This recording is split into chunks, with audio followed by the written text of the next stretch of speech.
demo also already pre-built, so I can save some time building this from scratch. So this is my LiveBindings adventure demo. So I have exactly the same situation that I have demonstrated to you. So that's a connection. We have this time we have a query that retrieves data from a parts table, and I have this fill list box thing.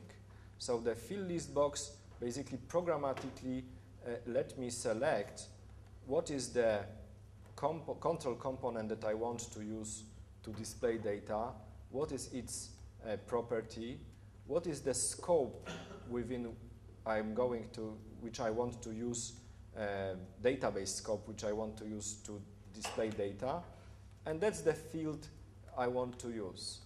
So notice there is a very interesting code here. You can do those LiveBindings automatically. So basically what I'm doing, I have the fill list property method. So I create a bind list. I have an autofill to false, autoactivate to false. I just pass in the whatever I have passed to the parameters of this method, and I have this fill list. Okay, so notice here I have this is my list box, and I can now just run this guy and click fill list box, and using LiveBinding expression I can in one operation just populate arbitrary control with arbitrary data coming from an arbitrary database. Also you can then use string grid expressions to populate the string grid. You can have an editable grid, so that's also possible. So let me do a check on time, so I don't want you to be hungry. So I have still 12 minutes, so just to make sure that we are on time. So already I'll mention the scopes, bind scope.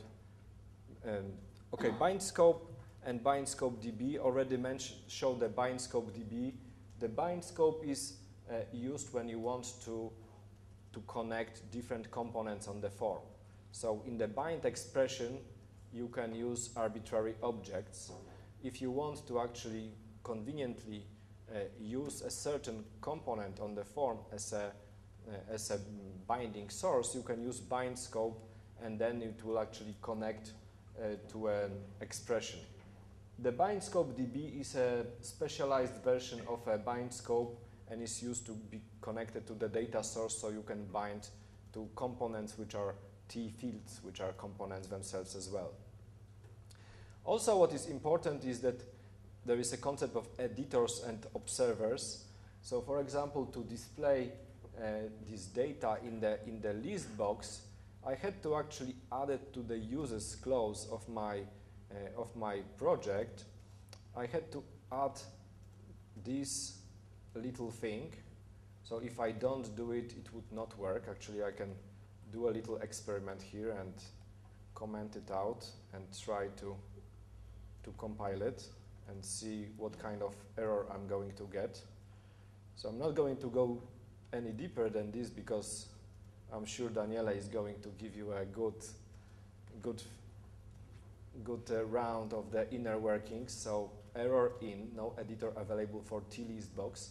So just to give you so that's really, there is a concept of general editors and observer pattern built into the T component.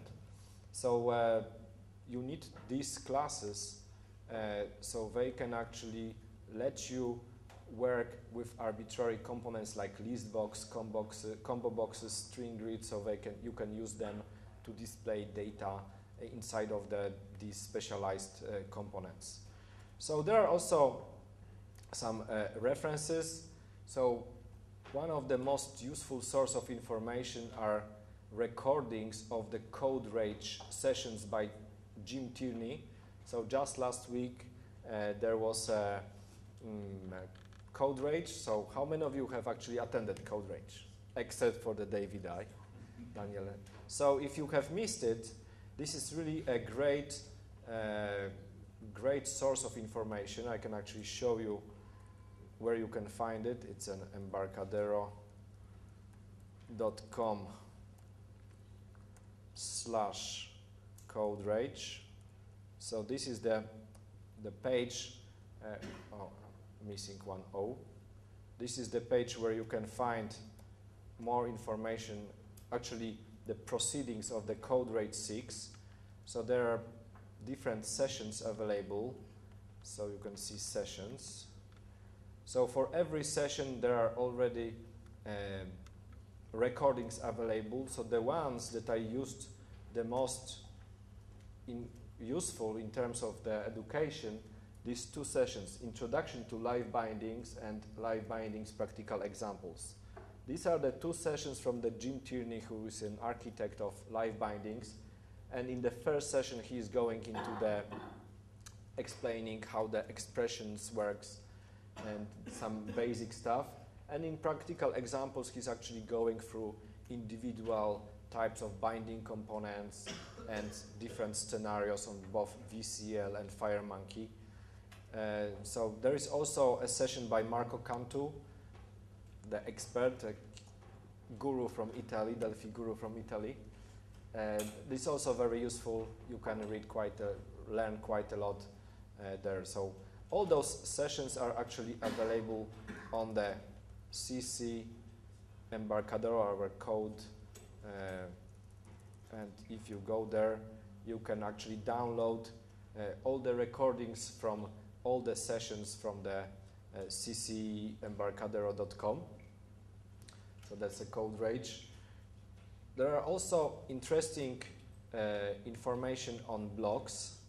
So let me see how this loads. So while this loads, I'm going to show you another useful place. So this is a Jim Tierney blog. So there are Jim from time to time is blogging about the things that he's working. He worked on a DataSnap. He was a leading architect for DataSnap, so you can find quite a lot of things about DataSnap, but also those snippets that you can actually see how you can use arbitrary data structures as a source to display data. So for example, you have an example how you can fill list from just a collection of arbitrary objects. And so that's a Blogs Embarcadero. Jim Tierney is a good reference.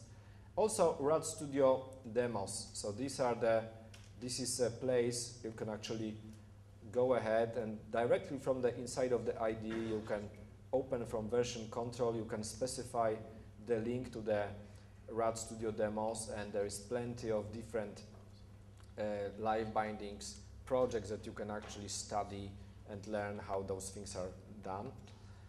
So let me see. Okay, we have 5 minutes. So any questions? I have actually one demo that I forgot to show you. So let me show you this one. So that's a demo actually of the displaying data in arbitrary from the arbitrary data structure. So that's in documents, RadStudio, projects, LiveBindings, demos, no, not this one, demo kit, and LiveBindings, and here we have a business objects collection. So that's an actually demo that was created for our XE2 launch, and this demo actually demonstrates that you can use LiveBindings to actually display arbitrary information. So in this example, this is a list of meetings. So there is a business object class. So for example, you have just an arbitrary object like T-meeting with some properties. So inside of this project, we have a private member called meeting list, which is a generic list of T-meetings. And we can also use structures like this, like for example, arbitrary lists, not necessarily data sets. They can be, you can use LiveBindings to visualize such a complex data structures, like for example, list of arbitrary objects. So in this example, this list actually happens to be a structure of a typical RAD Studio launch event. So there are inside of code here you can see that we are building this meeting list in code. So let me see, there is a load meeting. So meeting list is basically created in the create event, and different meetings are just added in code. And this structure can be used to actually visualize data. So you have, for example, this is a binding list to populate list control from a bind scope collection. So that's my bind scope is here. That's my bind scope, and I can use this component to actually link into the display data inside of the different controls. So using different properties, I can actually, just by using LiveBindings, I can synchronize different elements on the user form. So when I'm changing the selection here, just using expressions, I can actually change the connections between different elements. Okay, I'm going to close this guy, and I will try to open the one that I have never managed to open. There is this synchronization. That's a really nice one that I never managed to open for you. Come on, not. There is this. Just to demonstrate that you can use this to display bind lookup. No. Collections. No. Collections. Bind expressions. FMX. Oh, this is the one. So that's actually last demo that I want to show you.